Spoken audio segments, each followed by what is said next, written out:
we can kind of get into the positions now. And I guess I'll start with quarterback. Just kind of looking at some of these names like Shador Sanders, Quinn Ewers, Cam Ward, Carson Beck. You mentioned Jalen Milroe. Dylan Gabriel's a name that some people are throwing around. Jackson Dart. I know I'm spacing on his name right now, which is terrible, but I know our friend that's been on the show a couple times really, really likes Jackson Dart. John Lobb. Why couldn't I think of his name? I'm going senile in my young age. Garrett Nussmeier from LSU. Like, these are all players. Like, I don't know if it means anything, but I just at the last minute I threw a CBS mock draft that was written on October 2nd. I don't recognize the author. It's not like a Dane Brugler or anybody like that. Chris Trapasso. But he has, let's see, let's count them up. 2, 3, 4, 5 quarterbacks going in the top 10. And you might think that's crazy, but you look at a lot of these teams.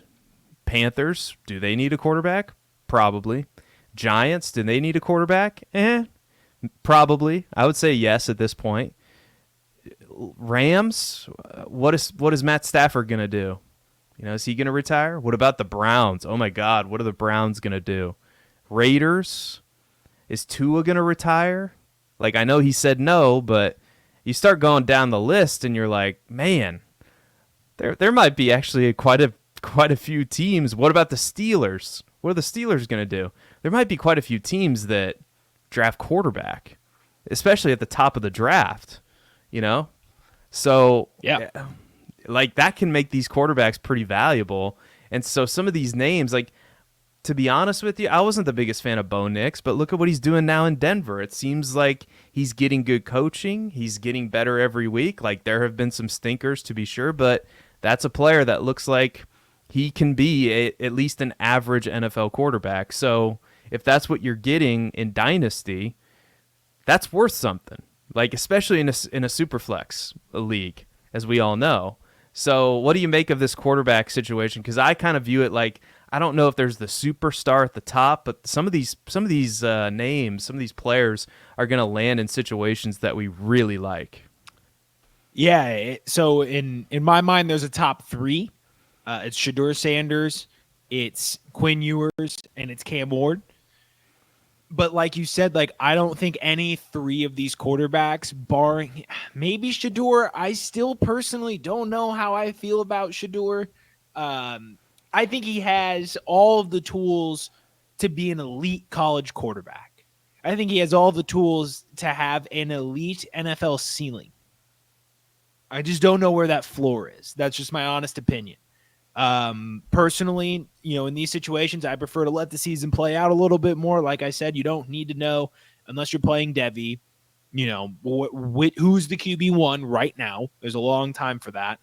So, I need to let that season play out. But right now, there's a top 3 that I'm pretty confident in. I would have preferred to get my quarterbacks, and I knew this going into this season. Get your quarterbacks before 2025. 2025 is the year of the depth quarterback. 2024 and 2023 were the year of, for CJ Stroud and maybe Anthony Richardson still, were the years of, game changer, like above average starter fantasy level quarterbacks. I do think Shador, Cam Ward, and Quinn Ewers all have that upside to be there. I do not think they're all going to be top 7 picks in the rookie drafts like we saw with this current 2024 class. I like Jalen Milroe as a sleeper. And this is the thing, like, my quarterback greedy teams, like, this is the perfect draft for somebody who's already set up at quarterback, because we already saw discounts with Bo Nix and Michael Penix Jr. last year. That's why you take those guys. Situations. That's why you take them. Where are we going to be getting Drew Aller, Jackson Dart, Dylan Gabriel? Like, those guys are going to be 3rd, 4th, 5th round picks, depending on where they go. Yeah. And I guarantee you, the hit rate's you're going to have to figure out which one to take. But somebody out of that mix is going to end up being very relevant in fantasy football. And I won't be shocked when maybe a guy like Dylan Gate, maybe a guy like Drew Aller goes undrafted, maybe finds himself in the Miami right now, gets thrust in a starting position and looks surprisingly competent. So you never know. Aiden O'Connell started a full season for the Raiders. Yeah, and he's going to get to start this week, apparently. He's start again. So he's going to have a usable week, and I just dropped him in a Superflex, honestly, league, because I didn't think he would. So shame on me for doing that. I don't know if I did or not, because I haven't checked the waivers in that league yet, but I'll have to check them to see if it actually went through. Anyway, let's move to running back. So I think the consensus at quarterback, no star at the top, but a lot of depth, a lot of interesting names, a lot of names that are probably going to fall too far in Superflex rookie drafts especially.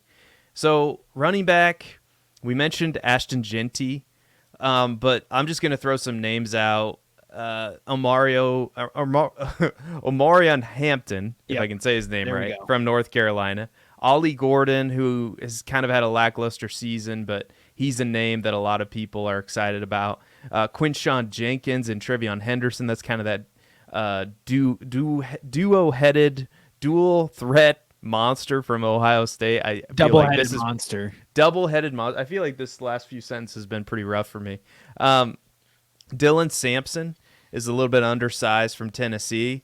I want to throw out Caleb Johnson from Iowa, who's just been an absolute beast. 10 touchdowns already. And then some more names. Devin Neal. Nicholas Singleton is somebody who I really like from Penn State. So, again, like there are some other names that, like the surprise, like Taj Brooks. I didn't really expect him to be this good. Kyle Managia. Oh, my God. But what's your takeaway from this running back class, like in general, as you kind of watch some games and seeing these guys play at this point? Like, because to me, I feel like it's a pretty good running back class. Like there are a lot of these players I'm pretty excited about, like Trevion Henderson. Those two players from Ohio State have me really excited, especially. So what are your thoughts? Yeah, I think it's a very similar class to last year. You have the elites. So we were looking at, I think it could be stronger. So right now, Trey Benson was that RB2. And I don't know if it's just James Conner is that good or what's going on with Trey Benson. But maybe him being the RB2 was kind of a stamp on the class. You know, Jalen Wright was a great back, but he's an undersized, more of a scat back plus kind of guy. Blake Corum was the RB3. Marshawn Lloyd seems to, he can't stay on the field. Like he's still very much an unproven talent. So 2024 class isn't looking as good in the rearview mirror as it did going into it. Oh, look at the value on these RBs. We're getting Marshawn Lloyd in the back of the second round. Well, that looks like a wasted second round pick thus far. Long way to go. But I think this could be potentially stronger, but I think we might find ourselves in the exact same spot this offseason, except we have an RB that's the 101 overall. So we got Genty. I'm putting the stamp down if it hasn't been put down already. I feel like I'm late to the party. If I'm not, Ashton Genty 101, all formats as of right now. I think Judkins has that profile to fit in at the next level. What really strikes my eye when I go through this, and you provided a link from NFLDraftBuzz.com, which really puts this into a easy picture to see. But Ollie Gordon, 6'2", 225 pounds. Omarion Hampton, 6 foot, 220. Genty, 5'9", 215. Trevion Henderson, 208, 5'10. Judkins, 6 foot, 219. There are a lot of backs that fit that prototypical mold. Some of them are more Ollie Gordon, where they're more Brian Robinson type backs, the Najee Harrises, the plotters. And then you got more of the workhorse shaped backs like Genty and Judkins and even Hampton, who's, maybe drop a couple of pounds, but he's running a 4.4 projected. So even he's, lightning fast for his size. So Genty, Hampton, even Gordon, Judkins, Like, I think there's 4, maybe even 5, maybe even 6 if Henderson and I'm not even going to try and say the Rutgers guy. I feel really bad and a bad analyst saying this, but I just haven't gotten to the point of getting the phonics quite right on these guys' names. But we could end up with 6 running backs that end up in a good spot. My worry is, at what point do these RB rooms just continue to get too overcrowded? Because if I'm really excited about the talent of 6 guys, 3 of them are probably going to land in a spot where I just got to immediately toss the value in the trash. Like, if Henderson goes to a bad situation, it's probably over, if we're being honest. Yeah, like if the Ravens draft him or something like that, and they still... Yeah, I don't know. I'm actually very interested if that were to be the landing spot, just because Derrick Henry only has so many years left. But imagine if, I guess Bijan, I'm not going to sit here and riff on where he might land, but lands behind a relatively young starter. We could do that all day, so don't want to dive into that pool. Like, I almost pushed us in, but but yeah, I get your point. So any final thoughts there before we move on to wide receiver? To sum it up, like, I think the talent is more front loaded on the top 5 instead of taking kind of sleepers, which was everyone's preferred route in this class, was just kind of to take the cheapest backs that they could get. Yeah, no, I think I agree with that. So wide receiver, to me, there's 4 names that stick out. And again, this is probably going to change, and like, who knows where it's going to end up. But Tet McMillan, to me, is the wide receiver 1 now from Arizona. And to me, it's not particularly close. And the one concern that you might have is strength of schedule, but it's still, you play who you play. You can only do so much. So he's been unbelievable, especially after the catch. But some other names, like the 4 names that I'm most interested in, are him, Emeka Egbuka, because I was interested in Egbuka last year. Trey Harris is absolutely killing it at Ole Miss. And then I'm still interested in Luther Burden, even though he's not having the greatest of years. Missouri's not having the greatest of seasons. They just lost to Texas A&M. Outside of that, I feel like it's still pretty top heavy. There's some names that, some players that could emerge. But what are your thoughts on wide receiver? Because I view it as like more of a top heavy class with some interesting names mixed in, but I definitely like those first 4 names that I mentioned. But what do you think? Yeah, so the top 4, whoa. Wait a minute. You did forget to mention one of the best receivers, potentially wide receiver 2 of the class. Oh, who did I forget? You forgot Travis Hunter. Oh, okay. The corner? Whoa, okay. Conan O'Brien beat Travis Hunter, the corner. He's okay. We could throw Travis Hunter in there, make it a top 5. That's nicer. Top 5 is nicer than top 4. I forgive me for not throwing Travis Hunter in there, but he's an interesting guy too, because like I could see. I mean, I don't know. I don't. Have we ever seen? I mean, in recent memory, like we've seen this before with like Bo Jackson or whatever. Ty Law. He ended up. Yeah. And Travis Hunter is a better receiver than Ty Law. Ty Law played corner and receiver for the Patriots. Actually, we can go further in ahead in recent Patriots history. Julian Edelman at one point played corner and receiver. I believe that was the 2009 season.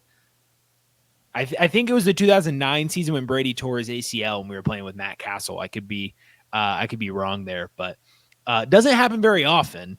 We sure don't normally see an elite player. Ty Law would be the last elite football player to play both ways. And I think Travis Hunter can do it. I think he's going to try and do it. I would if I were that good. Is he going to be maybe an every down cornerback? No, maybe he's a nickel kind of guy. Maybe someone they bring out in dime packages.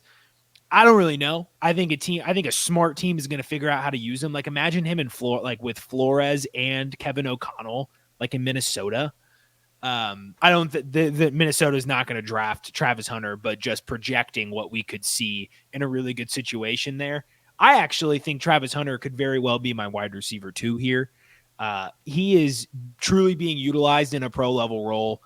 Not many screens, downfield targets, creating separation, not relying on yak. Like he is a dude, and he's got the ball skills. We saw that contested catch in the end zone against Colorado State. Like he's making circus plays, going back out on defense and, making pass breakups. Like he's a truly elite player. And if he does choose to solely focus on being a receiver in the NFL and hone his game that way, like I think the sky's the limit for him. So I think they got 3 dudes in the receiver class. You got Ted McMillan, you got Trey Harris, you got Travis Hunter.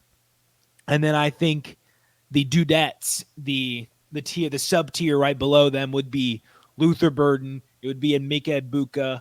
I'm not sold on Isaiah Bond just yet. I think Isaiah Bond could be overdrafted simply because of Xavier Worthy last year. And I don't I need to stress just how Xavier Worthy is a true receiver. Like he was not a gadget, a yak, a speedster, pure go threat. That he was somebody who knew how to manipulate blind spots and work cornerbacks to his advantage. Among the best in college football at doing those things. I don't think Isaiah Bond is that. I think he is closer to the Rondale Moore of Texas. And that's what I worry about. I haven't looked at the stats, but I will say guys that rely primarily on yak. He wasn't a high draft pick, but recently Malachi Corley, the yak god. If that's your game in college football, I've heard Ray. I've learned my lesson. It's taken me longer to learn my lesson. I've heard Ray Garvin say it like 1,000 times. If you're relying on yak only, I don't want anything to do with you. And so finally, I took his advice, and that's something I'll preach now as well. Is if you're just a yak person, then I'll let a league mate take a shot on you. Yeah. Strong overall, though. I like it. Gotcha. So I'll touch briefly on the tight ends. I don't necessarily think it's a strong tight end class. Definitely no Sam Laporta's or Brock Bowers or definitely not the tight end class of old. But you never know. But I'll just throw out some names: Colston Loveland from Michigan, Tyler Warren from Penn State, Jake Bringingstool. Is that really his name? That literally translates to carrying poop. Yeah, that's not a great look there. Ben Urasek, Gunnar Helm. Again, I don't think these guys are some of them are probably not day 2 guys even. So my perception is, and again, I could be proven wrong, but I think it's a relatively weak tight end class. Any thoughts there before we kind of talk okay, what are these rookie picks worth? Yeah, for tight end, I would have to agree. There really isn't a lot there. We're probably going to be looking to draft the most athletic one.